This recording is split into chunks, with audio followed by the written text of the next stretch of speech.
ॐ विश्वं दर्पणदृश्यमाननगरी तुल्यन्निजान्तर्गतं पश्यन्नात्मनि मायया बहिरिवोद्भूतं यथा निद्रया यः साक्षात् कुरुते प्रबोधसमये स्वात्मानमेवाद्वयं तस्मै श्रीगुरुमूर्तये नमः इदं श्रीदक्षिणामूर्तये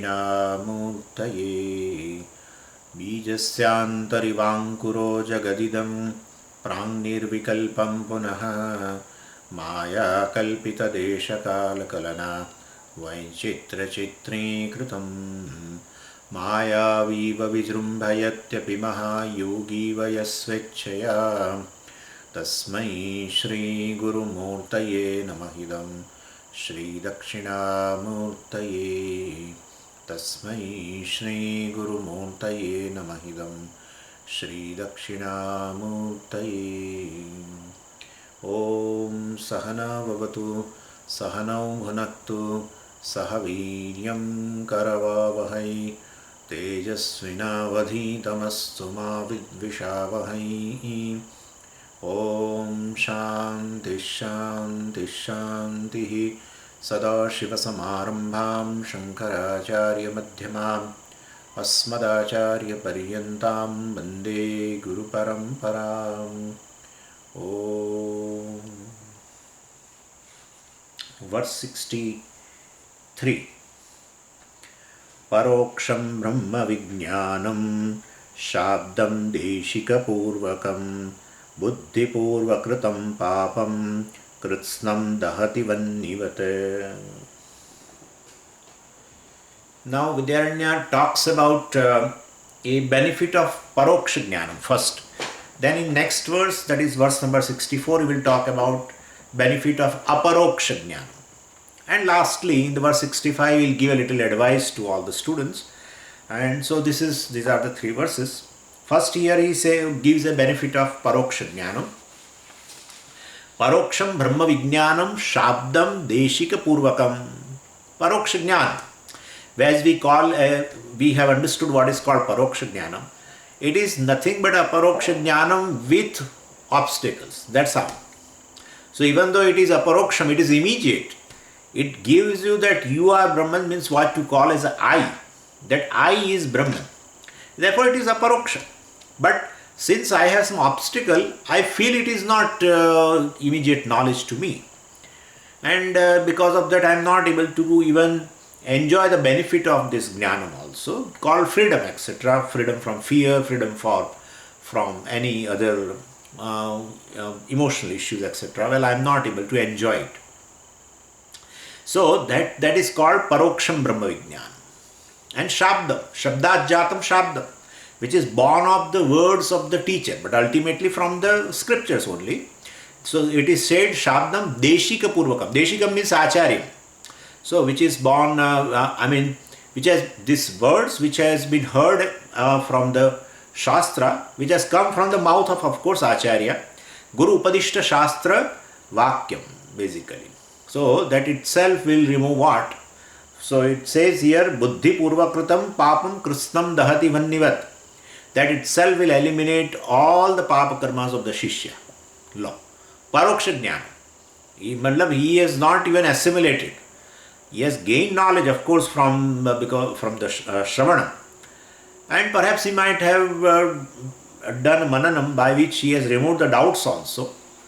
And therefore, definitely some of the obstacles have gone, especially intellectual obstacles, obstacles at the level of intellect, logical obstacles, let's say. Not interpretational. Interpretational means he has to definitely follow something else now. It is very difficult to, once you interpret in your own way. That is how the philosophies are born. From same Upanishad and same Brahma Sutra. The varieties of the Acharyas have written commentaries which are really poles apart. So because there are interpretation. They interpret, the Vakyas of the Shastra differently. And then the whole philosophy is going in a different direction. So interpretational doubts means a very serious thing actually. And it happens to many people who are very learned in Sanskritam, etc. And they look upon this particular Vakya, Mahavakya itself, they look upon it from, they interpret a little differently. Tasya Tvamasi, etc., etc. Where you belong to him. Tasya. So, well, Ishwarasya. Tvam, Jiva. Jiva belongs to actually Ishvara. Jiva is Amsha, part. And Ishvara is a whole, Amshi. And this is not Tattvamasi. Jiva is not identical to Ishvara or Brahman. Jiva belongs to Ishvara. That is what the Mahavakya says. That is the Mahavakya. So that is how they interpret. So Tattvam means they go by the Sanskrit. Then they go with the Sanskrit, help of Sanskrit language and grammar and everything. So this is how it is. It's endless.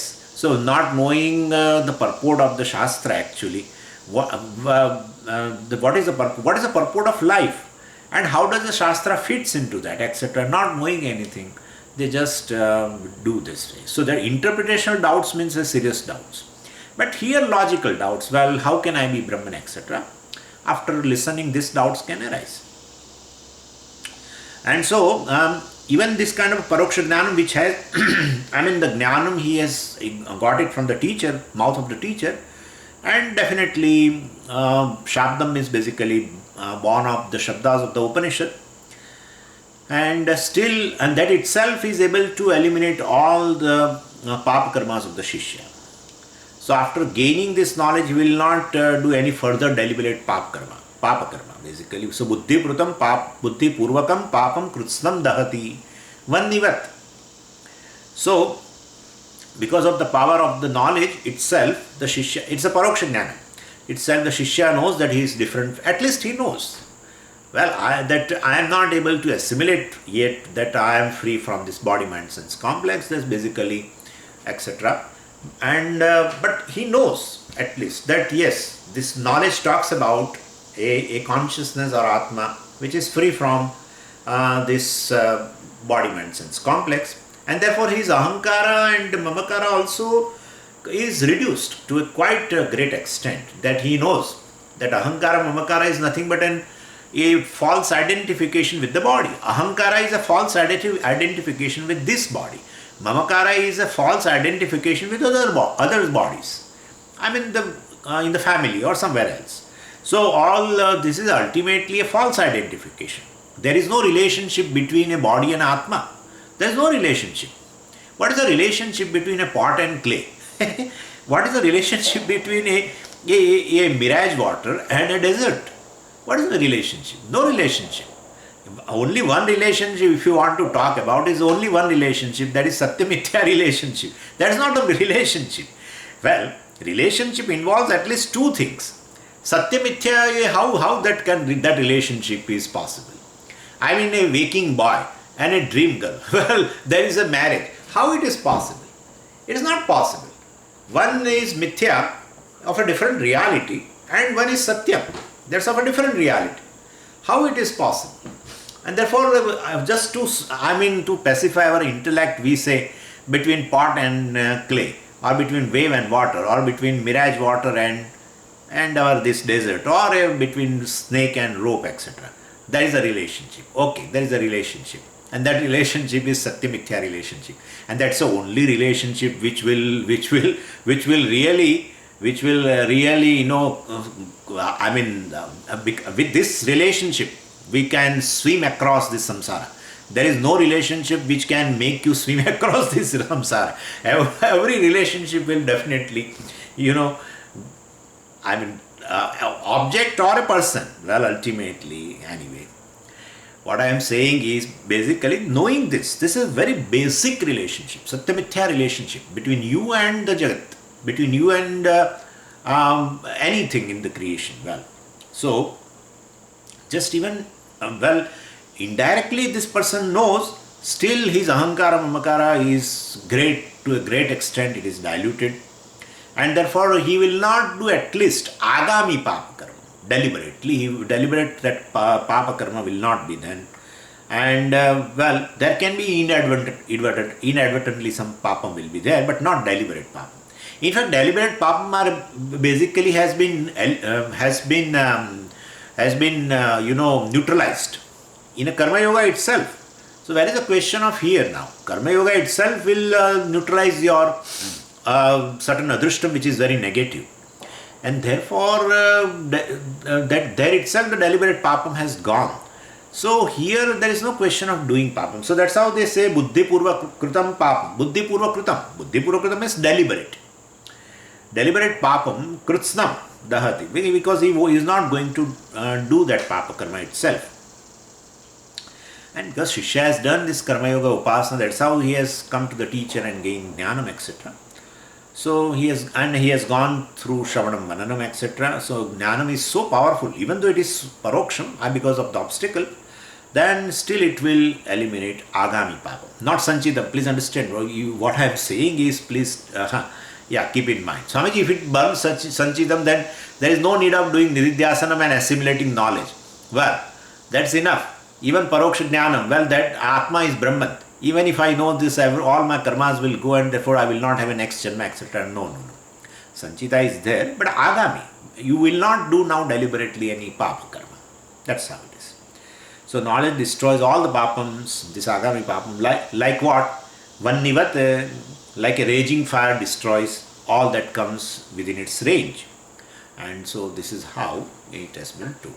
And Sanchita also is going to be burnt. Naturally, if he has gained this much, he has come up to this point, then definitely he is going to get Aparoksha Jnanam also. Means free from, he will remove all obstacles through Nididhyasanam.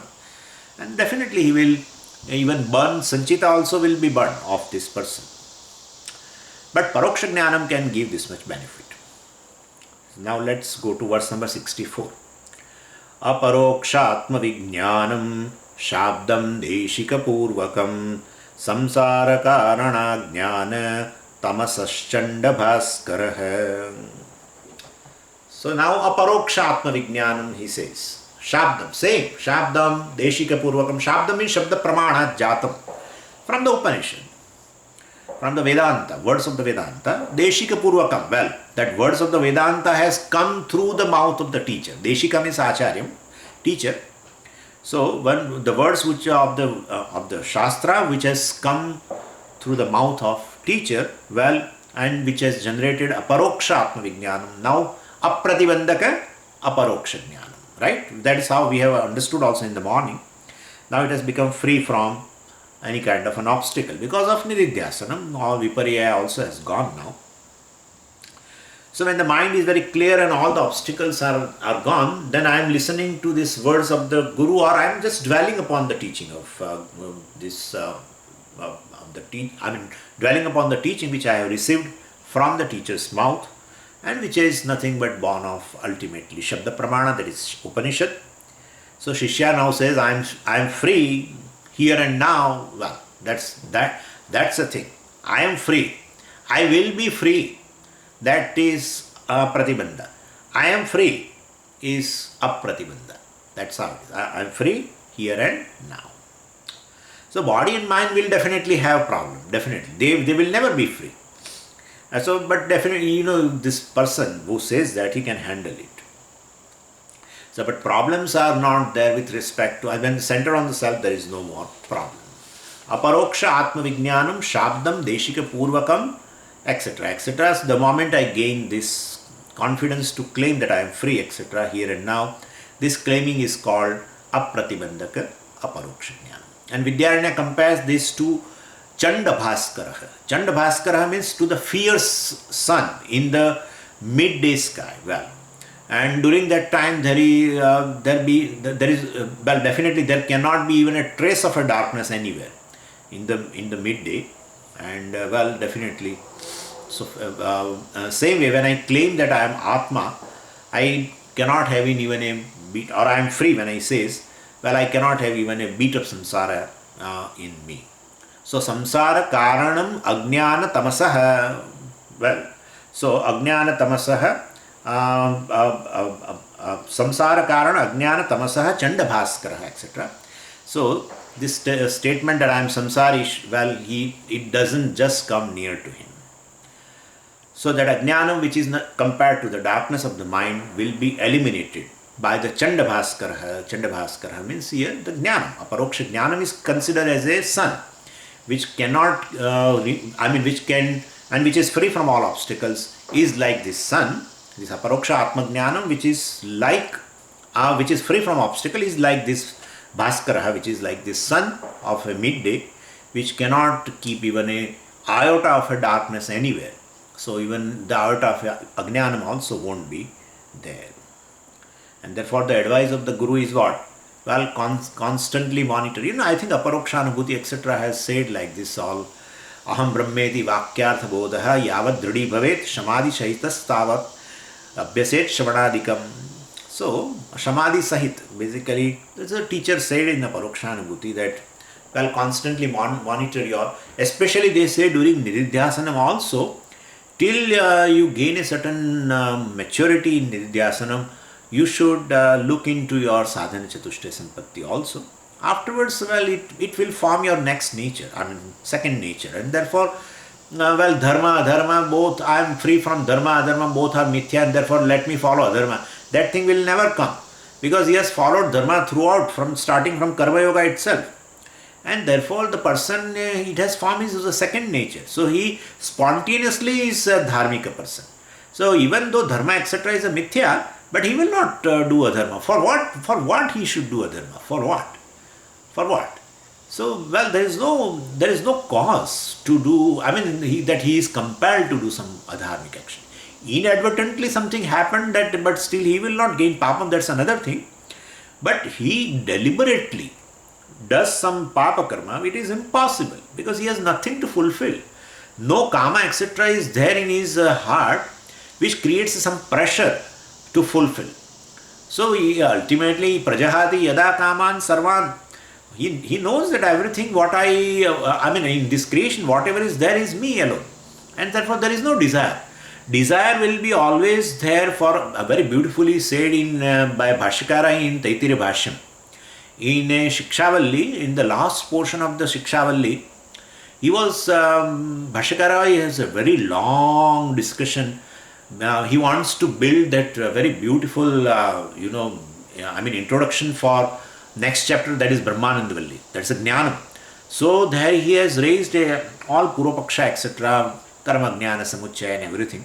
And there he very beautifully said that, well, the person who is seeing Anatma etc., or person who is seeing means other than himself, he has a vision. He is having a duality in his mind, and he is seeing other than himself, there are, the world.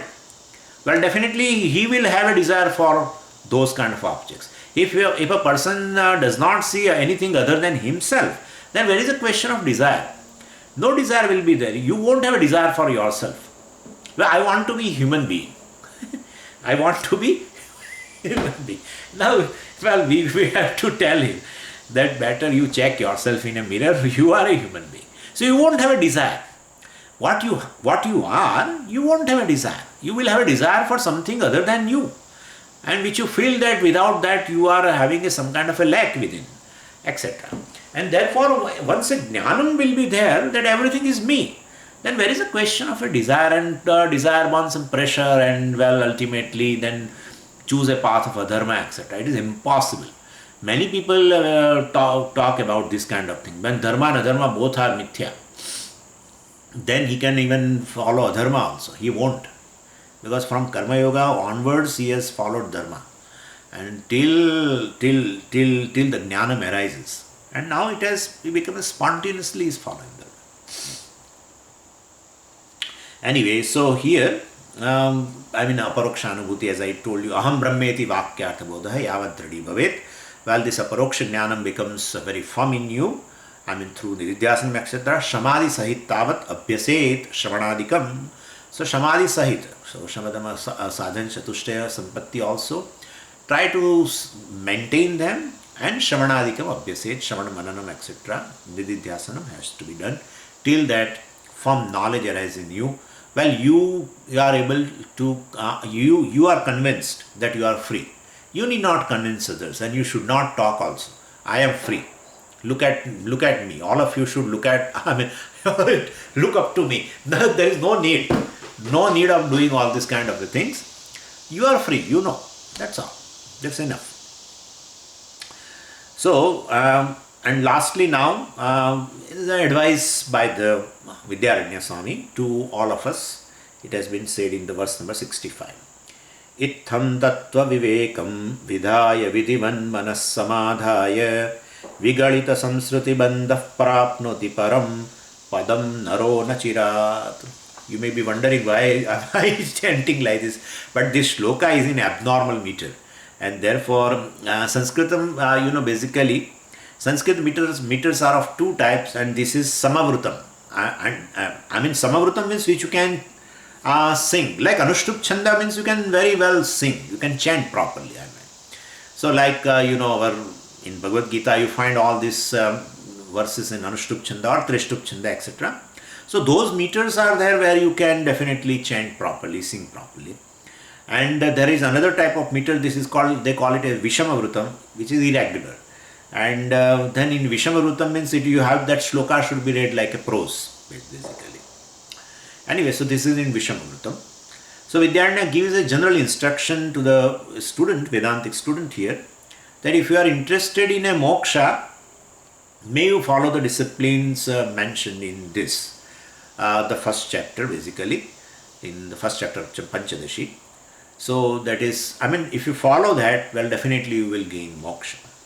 And he talked about everything, Mahavakya analysis and Shravanam and Mananam and Nididhyasanam, everything he talked, and how Atma is Satchidananda, that also he has talked very beautifully in just few verses. He proved that you are Satchidananda, you are nothing but Satchidananda, you know very well, this we have done. So if you follow that all these things, definitely you will gain moksha. That's what he wants to convey. So itham means in this manner, vidhaya tattva vivekam, vidhaya. So every student should employ viveka, discrimination, tattva viveka, atma anatma viveka, etc. One should do. I mean, and there it has two things. First you separate atma from anatma, cognitively, and then join anatma. So first you separate and then join. So this is how it is. I have already talked to you about this. So atmanatma viveka should be done, because you consider yourself as a body, a very limited being. You consider yourself, I as a very limited being, which you are not. So then definitely you segregate. Atmanatma viveka you do and tell clearly that this is anatma. Body is anatma.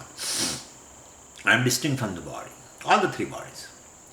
And then once you know that you are just consciousness, self-evident consciousness, and body, etc. are evident to you. Body is evident to you, senses are evident to you, mind is evident to you, thought is evident to you, hunger is evident to you, thirst is evident to you, ignorance is evident to you, memory is evident to you, everything is evident to you. Well, it is evident to you, so you are different from these things, and you are basically, they are evident to you, you are making them evident to yourself, and therefore you must be like a light, like the sun. So, well, everything is evident to the sun, and therefore, and the sun is self-evident. Well, sun has nothing to do, sun has not to do anything to make itself evident. Sun is because it's the nature of light. So itself is self-revealing, self-evident. And it makes evident everything also, because it is some nature of light. So in light everything becomes evident. Everything gets illumined, everything is known. Evident means it is known. And therefore everything is evident to the self. And that self is self-evident, self-existent. What is self-evident is self-existent. Why? Because basically, right? So how do you prove the existence of anything? How do you prove existence? How do you prove the mobile is existent, right? Mobile is. How do you prove? Oh, I know mobile is there. I know mobile is there. So when it becomes evident, then you say it is existent also. And therefore, Atma is evident by itself because of a light. Because of not this physical light. Atma is a consciousness. So it is self-evident. And therefore it is self-existent. Let's say, if you want to understand little, deep, well, basically say that Atma reveals its existence. Atma does not require anything else to reveal the existence of itself. Atma reveals its own existence, being the light of the lights, Jyotisham Jyotihi.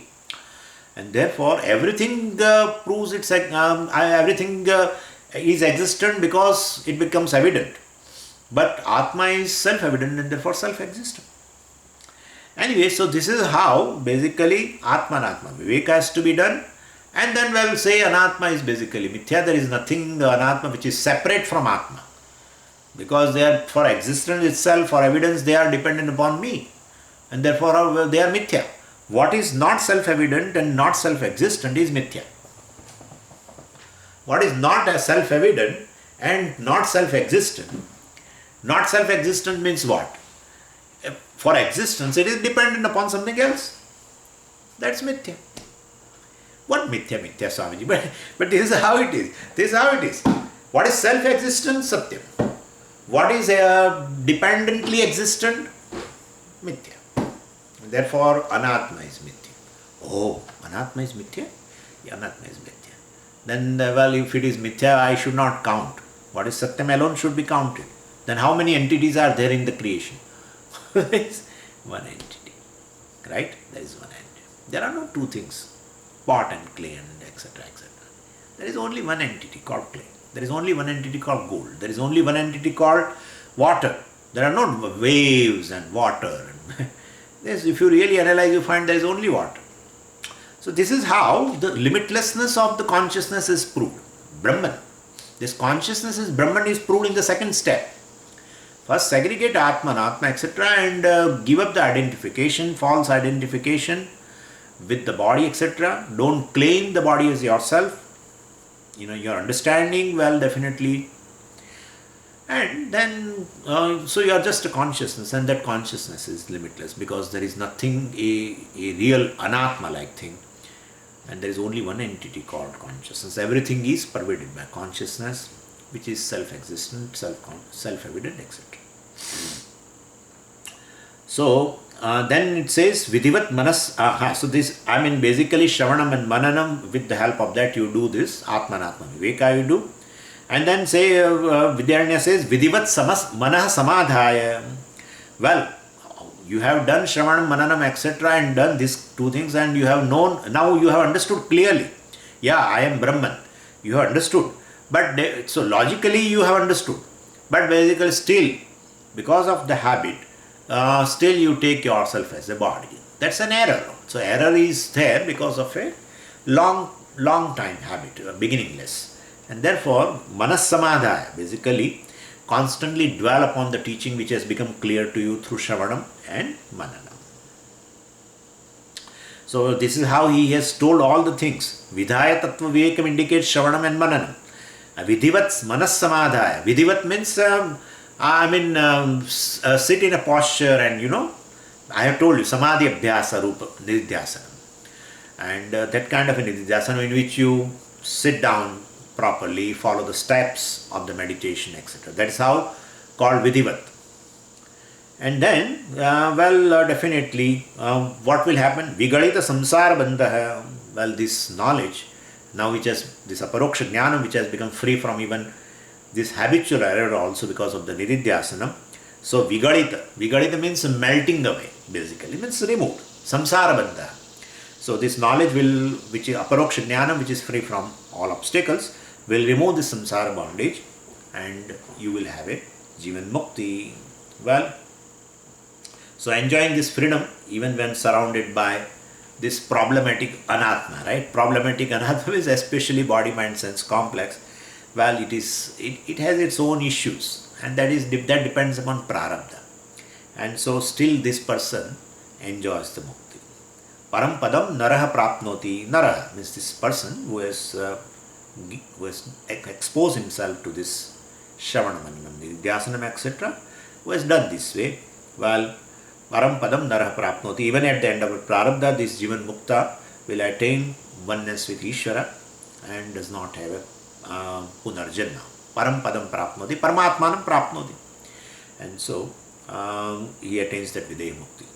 Na Chirat, well, before long, sooner or later, this Jivan Mukta will become Videha Mukta also. He will not have next birth because there is no purpose. There is no purpose. The body, subtle body, and the gross body, etc. are there, given to you. but for the purpose of gaining this knowledge, etc. Now that's over. So he won't have a next jnana, etc. This is how we have completed our first chapter. So next chapter will begin later. Now I invite some questions if you have from all this what we discussed in recent days, or even if past belong to this first chapter. If you have some questions, please ask. So it will be. Hello, Swamiji, I have a question. Yes. This is when in the 64 and 63, both the knowledge is given by the Guru. Yeah. How come the difference between the Paroksha and Aparoksha? Because of the difference in the student. Oh. Right? Pramana has no dosha. Acharya is a pramanam and Shastra is a pramanam. So pramana, that's what I told you in the morning. There is no pramana dosha. Pramata dosha is there. The pratibandhas are there in a pramata, the one who receives the knowledge. He has obstacles, several obstacles. Okay. So even though he is gaining aparoksha jnanam only, mahavakya shravanam only is doing. But that aparoksha jnanam is well endowed with still some obstacles in his mind, and therefore he is not able to derive the benefit of this knowledge. So paroksham and aparoksham. Paroksham is with the obstacle. Aparoksham means now obstacles have gone, etc. Because of mananam and nididhyasana. Thank you, Swamiji. One more question. Yes.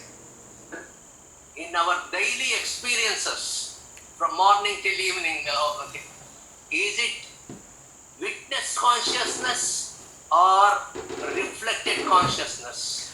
See, when you do Vyavara, it is reflected consciousness, but even though Vyavara is done, well, you can say that I am not a reflected consciousness, I am a witness consciousness. Basically, from all the experiences of a waking state, dream state, or a deep sleep state experiences, well, you should understand that you are the consciousness which is there in all the three states. And that consciousness, witness consciousness, ultimately because of that, which is ever present, of course, which is Sat, and which is ever present, because of that only there is a reflection. How can a reflection be there without the consciousness? Yeah. Reflected consciousness is there only because of the witness consciousness. And so reflected consciousness also indicate that particular medium of reflection also is there, like gross body and even basically the subtle body. Well, they are there, and therefore reflected consciousness is there, but that is not my nature. So even though Vyavara is there, but you can tell yourself, well, that I am a witness consciousness and I am not just a waker. That's a reflected consciousness. I am not a waker. I am actually a witness of the waker. Well, and during dream, of course, you cannot say, but once you come out of the dream, or you from the memory of dream experience, you can say, I am not a dreamer. I am a witness of the dreamer. I am not a deep sleeper. I am a witness of the deep sleeper, etc. You can definitely say. So basically, I am a witness consciousness which is present in all the three states. That is the real meaning of the I. That is called the lakshartha of the I, actually. Vaker is a direct meaning of the I. That's we call vachyartha. But lakshartha is basically I am witness consciousness. Because waker goes away and dreamer comes, and dreamer goes away. When deep sleeper comes and that goes away, and again waker comes. So they come and go, and that's not my real nature. Well, I say that I am there in all the three states, you know very well. And therefore I is not just a reflected consciousness. I am a witness of all the three states of experiences. So this is how you. Thank you, Swami. So that you can be aware of. During waking state, you can think that way. Even though let the Chidabhasa does a Vyavara, if that is required. Without waker, you cannot have a waking experience, right? And therefore, waker is required. Dreamer is required for dream experience, etc. Okay. But basically, you should know that is not my real nature. They are all incidental. Incidental I. But behind all this incidental I, there is a real I, that is witness consciousness. Thank you, Swami. Thank you. Very good. Anyone else? Namaste, Swamiji. Yes. I have few questions. Yeah, I'm hearing your voice after a long time.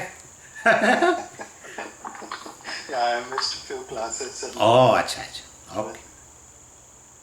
so I think I have 3 questions. Yes. So first is the simplest one. Yes. In the 65th verse, the last one is last word. Yeah. Hira. Nachira. And Nachira. Huh. Right? Hmm. So Chirat and Hirat, both mean same thing? No, Nachirat only, not Hirat. Not Hirat, Nachirat. See, Chirat means long. Nachirat, before any long, before long, means immediately. So, it says here, Prapnoti param padam narah. Naraha param padam prapnoti nachirat. Means not before long. I mean, he will gain immediately. That nachirat is equal to immediately. That's how we have to understand. Yeah, I think the text I have has a typo there. That's why it says Hirat. Oh. So I was wondering why is it Hirat? Hirat? Chirat I can understand. Yeah, Chirat.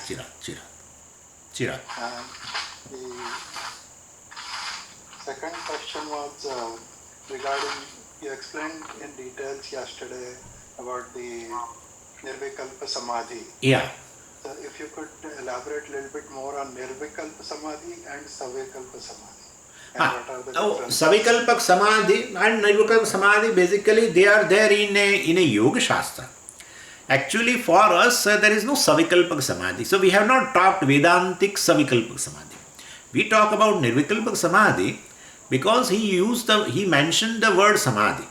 Mentioned word Samadhi in one other way. So because Dharana, Dhyan, and then we have to have a Samadhi also. Okay. So Dharana means fixing the mind. Okay. Dhyana means Ekatanatvam, etc. means basically retaining the thought, etc. And Dharana means entertaining the thought pertaining to the self. And that self is not the samsari self naturally. So definitely that self is an object of meditation. And therefore it is I am Brahman, etc. And therefore, so that kind of a thing. Anyway. And then once you start retaining such thoughts, then mind will definitely gets absorbed into that thinking. Into thinking. So where you are taking help of the teaching at all, teaching of which you have received, and you are thinking in that line that how I am Nityaha, how I am Asangaha, how I am Shuddhaha, etc., how I am Buddhaha. So you are thinking, and in that thinking itself, when you are absorbed, we call it as a Samadhi. That's all. So basically, Dharana, Dhyan, up to Dhyan, you are try to retain the thoughts pertaining to the self which has been taught to you, and so through which you have through Shravanam and Mananam. That those thoughts definitely, if you keep thinking like that, you will be absorbed into that. That's what it is mean. It means Samadhi here, and that is Nirvikalpaka in as much as basically you will forget that you are a meditator or Nididhyasana. You are doing a Nididhyasanam. That also you forget, and now that effort also, that retaining the thought, etc., is no more there, because mind itself has a capacity. Well, if you retain for some time a certain thought, then mind itself has a capacity to get absorbed into that a pattern of thinking, and therefore, well, very dhyanam, that effort also, basically, that I am meditating, that also will go away. I am a meditator, won't remain, and I am meditating and try to retain the thoughts, etc., also won't remain. Like I gave you example, I will give you once again. I am a reader also will not remain, and I am reading a book, that kind of a thing also won't remain. Just a object of your reading material, any subject matter, whatever it may be, you will be absorbed into that. So very reader and the reading, process of reading, both as though are merged into object of reading. And that is called Nirvikalpa. Vikalpa means 3 things. So reader, reading, and object. That's the subject matter of the book. So 3 things are there. When you start the 3 things, you are aware of all the 3. I am reading a book, I am right now a reader, etc., etc. Everything. Slowly it happens that you engross so much into the subject matter, maybe a detective story or something. So you are engrossed so much that I am a reader also is forgotten. And I am right now reading also is forgotten. You are so absorbed into the subject matter. It happens to all the artists basically. Those artists, well, when they start painting, they have awareness that, well, I am a painter and I am right now doing painting, etc. But once they little go deep into the painting, that continues for some time, then they are absorbed into the painting itself. So that is called Nirvikalpa Samadhi. That happens to any person in any field. And same way here also, I am a meditator and I am right now meditating, and I have thoughts pertaining to the self, etc. Everything gone. Only the object of meditation, that self, remains. And the self remains means all the thinking pertaining to self remains. And you are totally absorbed into it. We call it as a Nirvikalpa Samadhi, which is nothing but an outcome of a Nididhyasana. You started, and you, with the Nididhyasana, ultimately results into the absorption of the thinking of the self itself. You are totally absorbed into that. And so that is Nirvikalpa Samadhi. So Swamiji, in Bhagavad Gita, like it is said, Tatra Ekagram Manakritva. So that Ekagrata, or that resolution of mind, yes, or transcending of mind, are these all synonymous? Transcending the mind, let's not right now keep into our mind. Ekagrata basically means you focus. As we have seen, right, yesterday, fixing the mind and retaining the... So those things you should consider into Ekagram. So mind has to be focused first. We call it as a fixing. So mind should be focused. So mind should entertain a thought pertaining to the self. And then mind should retain those kinds of thoughts. All these two things together, entertaining and retaining, should be included in Ekagrata of the mind. So what Bhagavan says, we have to include these two things. And after retaining, of course, that mind will have a habit of absorption. That's we call it as a definitely Nirvikalpa Samadhi. Thank you so much. My third question, yes, is regarding the Mahavakya. Yes. So in Mahavakya, so we are in this transactional world. So once you say Tattvamasi, so, and I think you presented it as a Pratipaksha Bhava, that so you are Sagun Brahma. That was one of the arguments that was used by Nayayika. That, okay. And, because that is all in transactional reality. So Jiva is in transactional reality, Sagun Brahma is transactional reality. So it is easier to see that. But talking from Jiva perspective, which is in transactional reality, equating it to Nirguna Brahma, yes, which is in Paramarthic reality, yes, that becomes little tricky. But you see, what happens is ultimately Mahavakya we are doing, that's an equation, right?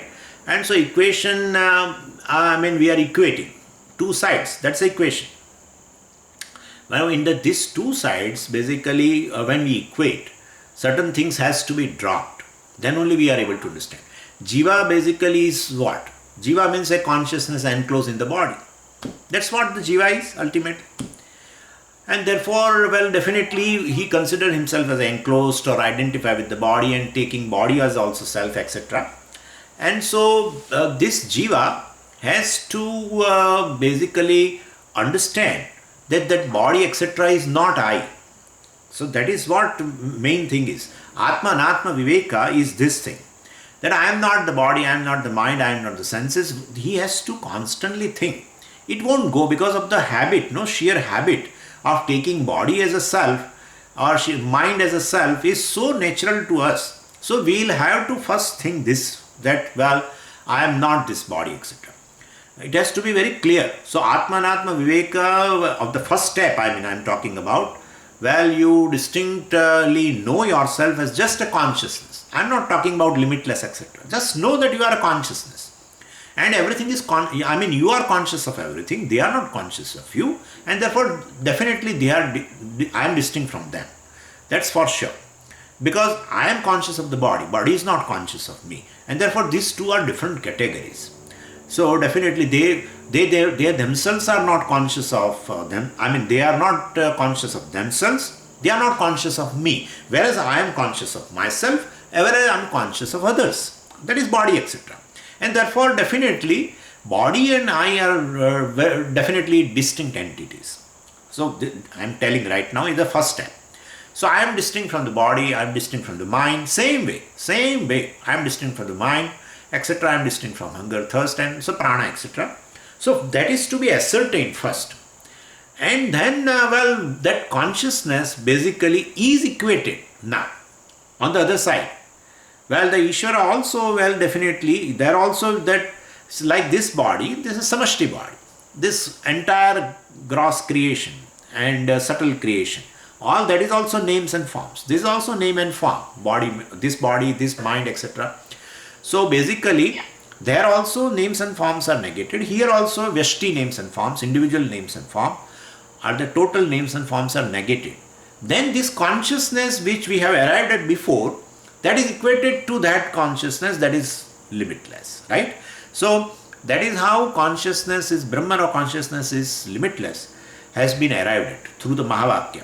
And that is how we say this consciousness, which is the real meaning of I, is Brahman, through equation. That is how it has to be done. So directly, Jiva keeps his status of a Jiva and try to understand that I am Brahman. It is very difficult. Very difficult. So basically, Jiva has to do independently, not in equation. Jiva has to do independently, arrive at the real meaning of Jiva, that is Lakshartha, etc., implied meaning of the Jiva, that is consciousness. That is enough. He has to know that I am just consciousness. I is equal to consciousness, not body, mind, sense complex. That's enough. And that consciousness is limitless through Mahavakya. Because ultimately Ishvara also, names and forms are gone, and definitely all names and forms are born of Brahman ultimately, and therefore, names and forms, if you remove, that consciousness is limitless, and it is equated with this consciousness, and therefore, definitely I am also limitless. So this is how it is to be done. So I am limitless consciousness is to be done in that the first step is independently, even without an equation.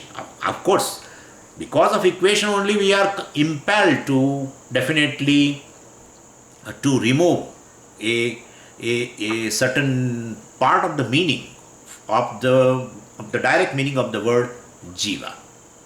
Jiva means an individual. Individual means a limited entity, and it also includes the body. Any individual includes the body in the meaning of the word I, and therefore, that is not correct. And therefore, one has to go through these steps of how I am not the body, how I am not the mind, etc. And you will come to know that I am consciousness ultimately. I am conscious of everything, and therefore, by nature, I am consciousness. And once you say I am consciousness, then still that consciousness is limitless, is Brahman, has to be understood. So take help of Mahavakya then. Because that consciousness, which is the real meaning of I, is equated with the Ishvara or Brahman, whatever. So definitely, if Ishvara is there, you have to do negate certain, names and forms at the total level also, samashti level also you have to negate.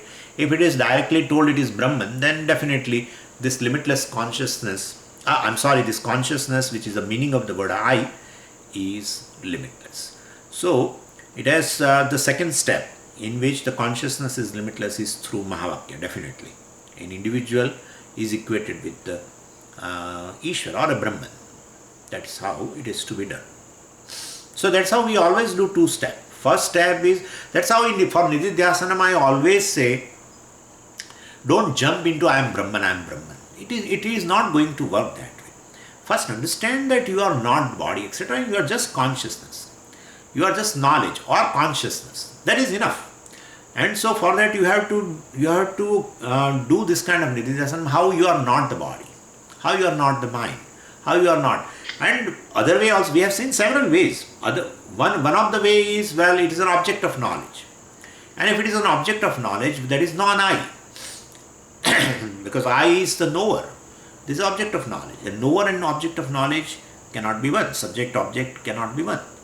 And therefore, well, so I am distinct from the body because body is also object of knowledge. And that's how, this is a way also you can do. And therefore, but it is very essential to understand, or let's say we have employed, if you remember, Anvaya Vyatirika, the method, which has come in a Pancadasi, right? When we started the Shravanam, I think in verse number 33 or 34 it has come. And very beautifully Acharya has shown that, well, body is in the waking state, body also is there and you are also, the consciousness also, both are there. So that's called Anvaya. Anvaya means coherence, I mean both are together. And in a dream state, well, body is not there, physical body is not there. This physical body is not there, definitely. And then, but still I am there. And therefore I, the conscious being, is still there. And well, then, therefore I am not the physical body. And then, same way, well, I go to the deep sleep state, well, then mind also is, kept aside. Of course, senses, etc. are kept aside once you move into the dream state. And therefore, I am not the physical body, I am not the senses, I am not this sense organs, I am not this mind, etc. So, I am just a consciousness. So, Anvaya Vyatireka, well, one is there, other is also there. But then, if you go to the next stage of experience, physical body is not there, senses are not there, mind is there, let's say, that is a dream state. And again go to deep sleep state, even mind also is not there. Well, all the three are not there in the meaning of the word I. And so I still continue, keeping aside all these things. Basically, so if they are, no, but Swamiji, how can you say they are not there in the meaning of the word I? Because basically, you that's your own experience, that definitely the I continues in a given state. But that in the awareness of that I, that body is not there. Otherwise, a self-aware full being, well, right now in this waking state, when I am telling you that I am an individual, I am a human being, well, in that I, this is included, body is included. And therefore, in awareness of I, in the meaning of the I, word I, basically you don't see anything, all these things in a deep sleep state. And you say, well, you are conscious of just, ignorance, etc. Basically, all these things are kept aside. And therefore, through Anvaya Vyatireka also you can know, this is a logic. Anvaya Vyatireka is a logic, purely logic. And you can say, well, I am not the physical body. Or else, I told you that any object of knowledge is distinct from the knower. Or knower is distinct from the object of knowledge. Let's say other way. Knower is distinct from the object of knowledge. Knower, that is subject. That is I, naturally. I am the knower. That clarity you have. And so physical body is object of knowledge. I am aware of conditions of the physical body, etc. And therefore, this is the way one should stay with this to arrive at least clearly that I am consciousness. That's enough. Then second step is I am limitless consciousness, I am Brahman. Then definitely that is Mahavakya only. So definitely this is the way it has to be done. So directly, well, I am an individual with the body-mind sense complex and try to understand that I am Brahman. It is impossible because your I is basically sitting in the body. And how can it be limitless then? It has already a localization. I is sitting in the body. It is a limited entity. So that limited is limitless, cannot be understood. So there are two steps. First is I am consciousness. Second step, I am limitless consciousness. So that is how it is to be done. Very, very nice, Swamiji. So the Bhagat Tyaga has to be done in transactional reality to arrive at Paradha. Absolutely, beautiful. First step itself, Bhagat Tyaga is essential. In the total meaning of I, of course, consciousness is there that you don't deny because you say I am a conscious being. So consciousness is there. Plus body, mind, sense complex also are included due to identification. And so that is the total meaning of I. From there, well, by doing this, which we have discussed, well, you negate that I am not the body, not mind, not senses, etc. So you have removed part of the meaning of the total meaning of the word I is there. From that you have removed part of that. And that is body, mind, sense complex you have removed. And then what is left over is just consciousness. And that consciousness is equated with the Brahman through Mahavakya, Aham Brahmasmi, etc. So that Aham is basically consciousness, right? That Aham is consciousness. Aham means, well, I am an individual, Muktatma, that is Brahman. That's very difficult. Because when I say I am Muktatma or I am human being, etc., I am sannyasi, then equating with the Brahman is impossible, which is formless, limitless. And therefore, in your eye, whatever has a form, at least it has to go. If Brahman is limitless, means it is formless, then when you are trying to equate in with the word I, then I cannot be with form. A formful thing cannot be equated with a formless thing. And therefore, whatever has a form, in the meaning of the word I, has to go. And that is nothing but body, mind, sense complex only. So that has a form. That's how it is to be given up. That is a Bhagatyaga Lakshana. Not totally thrown out. Not totally thrown out, because the consciousness has to be retained. Swamiji, I have a question. Yeah. Then... When we go back to verse number 5, where I still have a little bit of understanding based on the memory, that universal experience that I did not know, we did not know anything. Yes. Now, when we talk about the memory and we say that experience precedes the memory, so yes. Experience, can you give a little bit of an example, like a real life example, how exactly you can connect Any, like what you have eaten yesterday evening, suppose, if I ask you, and suppose you are able to tell to me. Generally these things we forget, but suppose you are able to tell that yes, Swamiji, I have eaten such and such things in yesterday evening. So that's your memory. That's based on your experience, right? Experience of eating last evening. And therefore experience only generates a smriti. You have met some person, suppose, yesterday evening and talked something. And I asked you, did you meet somebody last evening? Yeah, you said, I met so and so. And we talked so and so. So means you have experienced that person and also experienced the talk along with him. So all this is there, and that experience definitely leaves behind an impression and that is how you are able to produce it right now to me. That yes, I met so and so and talked so and so, etc., etc., such and such thing, etc. So experience only, any memory presupposes an experience. Because memory is basically an impression. An impression is born from the experience. So when the mind is exposed to the experience, it will definitely create certain impression from the experience. That we call it as a smriti. And therefore, then what's the question further? So this example what you are giving is crystal clear. My concern is in a deep sleep, when Antakarana is fast asleep, there is Correct. basically, you just wake up and you recognize that I did not know anything. Yes. So is that experience of tamoguna at that point? Not tamoguna as such, experience of nothingness, experience of ignorance. That is that kind of a tama. I'm just trying to figure it out, that you Yes. give the living examples of while you are awake.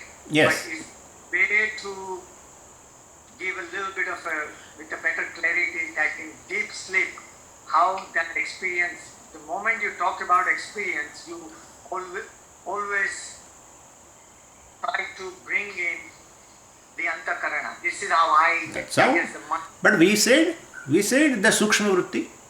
We said. I see. Yeah. So and I gave you the difference between sukshma vritti and sthula vritti also. See. Okay, so without the Without that, experience definitely means a mind should be there, definitely.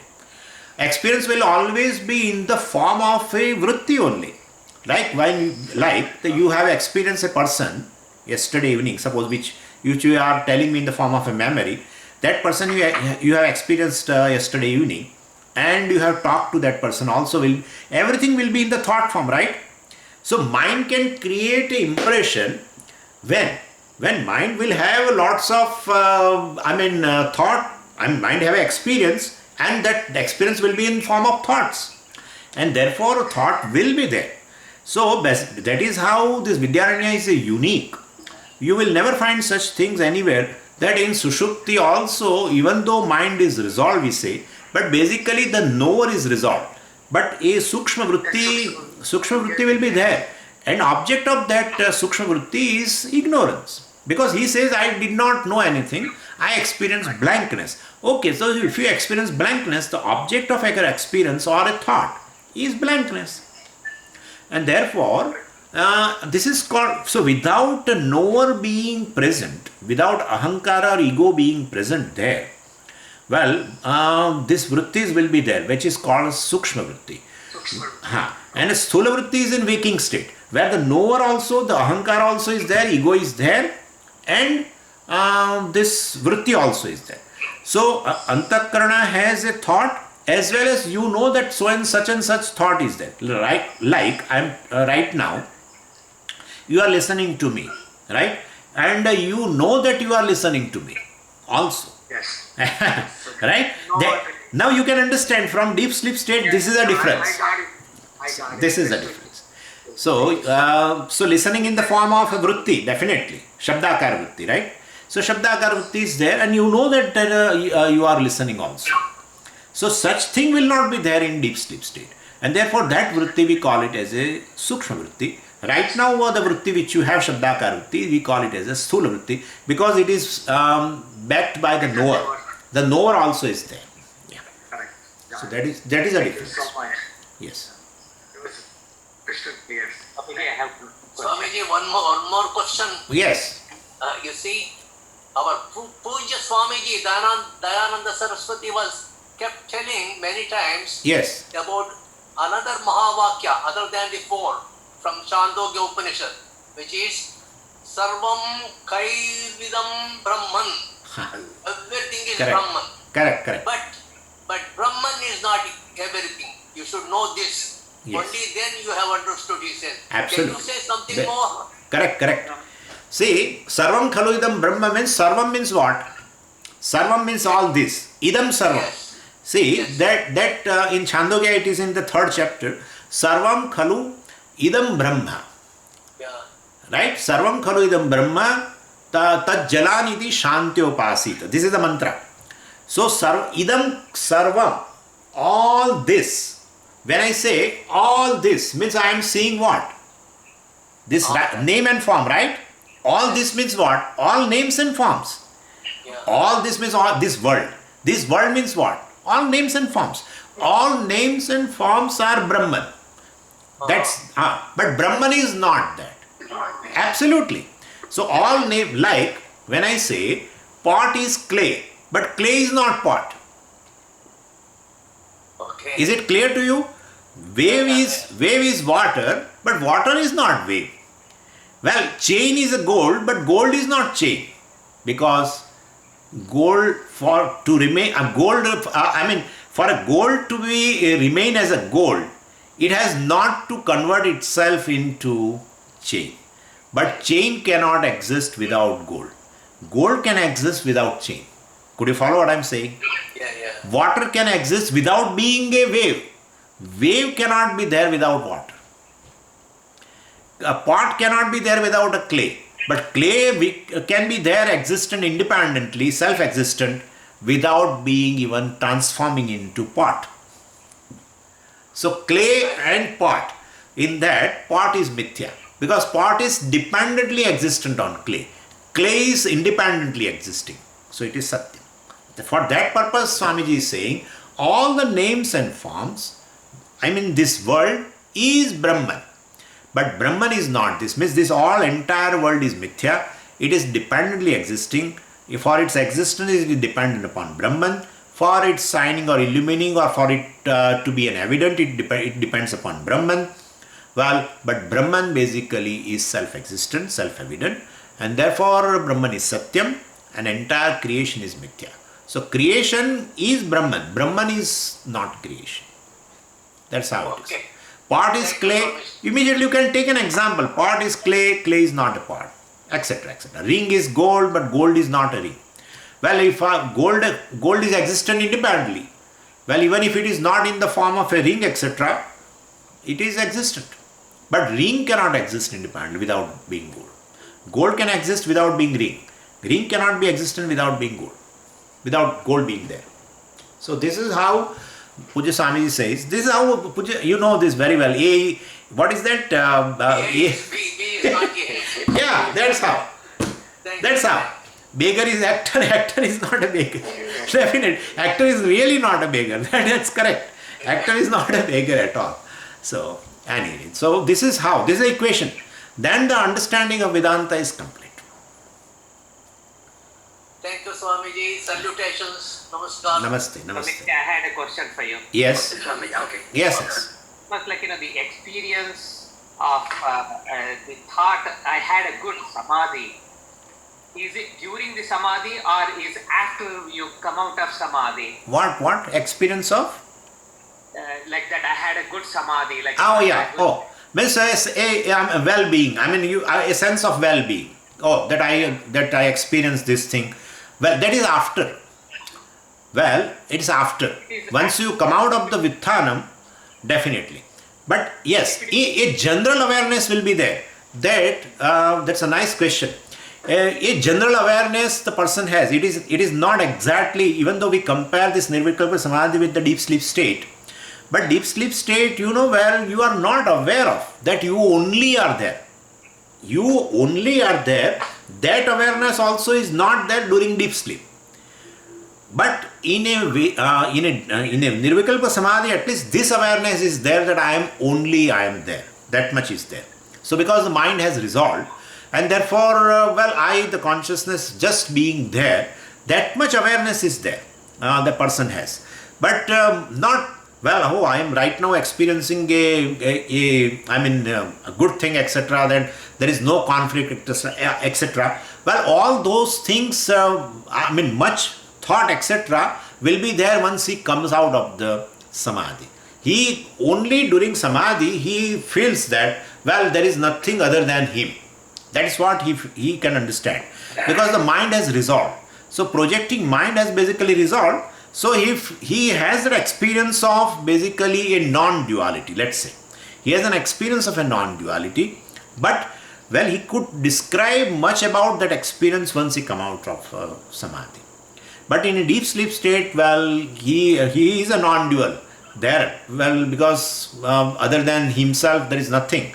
But even he cannot experience at that time whatever he experienced, but he cannot say that, I am non-dual at this moment in a deep sleep state. Whereas this person has the experience of a non-duality, but he could describe in a detail once he comes out. Because definitely mind also should be there to give a detailed description. For that he has to come out of the Samadhi. And therefore, the detailed description he cannot give.